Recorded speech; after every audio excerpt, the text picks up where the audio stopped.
teach you something you didn't know about credit cards. You go to the store, you swipe your card, you walk out with your purchase. Simple, right? They're not quite that easy. So that's why we're talking about everything you need to know about credit cards in 1 minute. So credit cards are a piece of plastic that allow you to borrow money, essentially. And every month you have to pay off that balance, otherwise interest will accrue.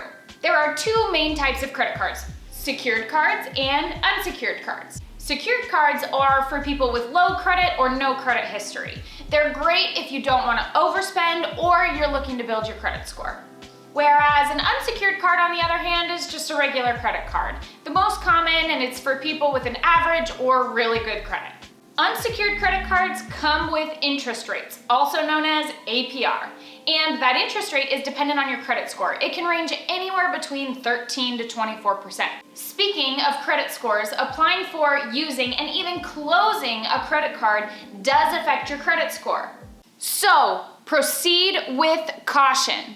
Choosing what type of credit card you get is super important, and a good decision can help you in the long run. But there are a lot of other factors to consider when you choose your credit card. Look, we know that's a lot of information in 1 minute, but the truth is there's a lot more where that came from. So click the link to the article in the description below. We talk about strategies where you can pay off your credit card and even close a credit card without hurting your credit score. Credit cards can be really tricky, especially to use them properly and play the game to improve your credit score.